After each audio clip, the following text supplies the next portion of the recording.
ہم پنجابی لوگ ہیں، جتنا مزہ یہ کہنے میں آتا ہے کہ میری جتی نو بھی پرواہ نہیں، اتنا مزہ آئی ڈونٹ کیئر کہنے میں نہیں آتا۔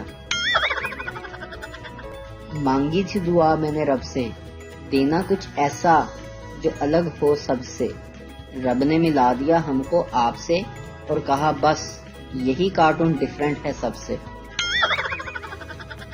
جج، تم پر الزام ہے کہ تم نے 25 سال تک اپنی بیوی کو ڈرا دھمکا کر اپنے کنٹرول میں رکھا ہے۔ ملزم، لیکن جج، صفائی نہیں، طریقہ بتاؤ طریقہ۔ مراسیوں کے گھر چوہا گھس گیا، سارے اسے مارنے کے لیے اس کے پیچھے بھاگنے لگے۔ چوہا بھاگ کر مکان کی چھت پر چڑھ گیا اور بولا خودکشی کر لیساں پر کنجراں دے ہتھوں نہیں مرنا۔ ایک آدمی کی کار سے ایک طوطا ٹکرا کر بے ہوش ہو گیا۔ آدمی نے اسے اٹھایا اور اپنے گھر لے جا کر پنجرے میں بند کر دیا اور اسے کھانا دیا۔ جب طوطا ہوش میں آیا تو بولا اے اللہ، جیل؟ کار والا تو مر گیا ہوگا۔ پپو، چاچا جی یہ خوشیاں کیا ہوتی ہیں؟ چاچا، پتہ نہیں بیٹا، میری تو جوانی میں ہی شادی ہو گئی تھی۔ دادی، وہ دیکھ بیٹا، لڑکی کو لکوا ہوا ہے۔ لڑکا، نہیں دادی، وہ سیلفی لے رہی ہے۔ ایک سردار کی بیوی سے چھوڑ کر چلی گئی۔ وہ روتا ہوا اپنے دوست کے گھر گیا اور اسے سب کچھ بتا دیا۔ دوست بولا تمہیں اپنی بیوی کو عزت اور محبت سے رکھنا چاہیے تھا۔ سردار نے صفائی پیش کرتے ہوئے کہا میں تو ہمیشہ اسے اپنی بڑی بہن کا درجہ دیتا تھا۔ گھر کا بڑا بچہ ہونا اتنا بھی آسان نہیں ہے۔ چھوٹا کوئی غلط حرکت کرے تو بھی یہی سننے کو ملتا ہے کہ بڑوں کی دیکھا دیکھی ہی خراب ہوا ہے۔ ماں، یہ جوتے کتنے کے ہیں؟ دکاندار، 2500 کے۔ ماں، پچھلی دکان والا تو 1500 کے دے رہا تھا۔ پپو، امی، پر ہم تو پچھلی دکان میں گئے ہی نہیں۔ ٹیچر، اس شعر کی تشریح کرو۔ لمحوں کی خطا تھی، صدیوں کی سزا پائی۔ پپو، اس شعر میں شاعر قبول ہے قبول ہے قبول ہے والے لمحات کو یاد کر کے دکھی ہو رہا ہے۔ چائنا والے ہی ایک دوسرے کو کہہ سکتے ہیں جا بہت دیکھے ہیں تیرے جیسے۔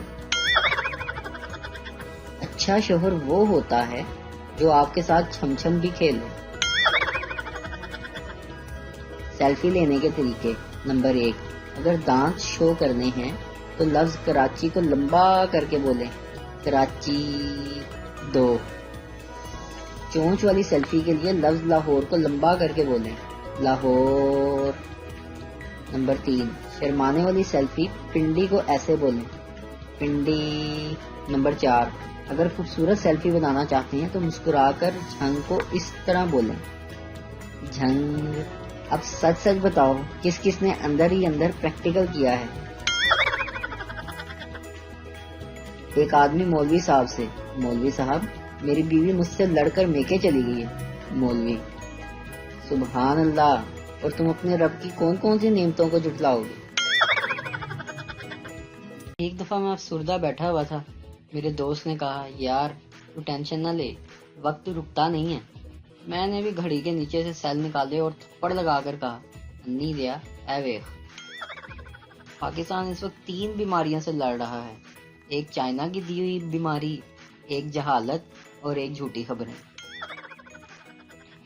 کل موبائل خراب تھا تو رات 9 بجے ہی نیند آ گئی، گھر والے اٹھا کے ہسپتال لے گئے۔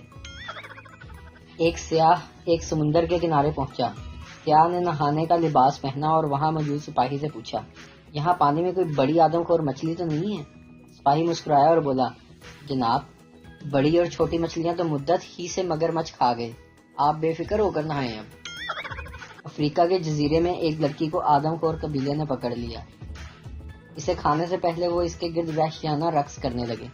لڑکی کو ایک تدبیر سوجی، اس نے چیخ کر اعلان کیا میں جادو سے آگ روشن کر دیتی ہوں۔ اس نے جیب سے لائٹر نکالا اور اچانک جلا دیا۔ تمام آدم خور رقص کرتے کرتے رک گئے اور حیرت سے اس کی طرف دیکھنے لگے۔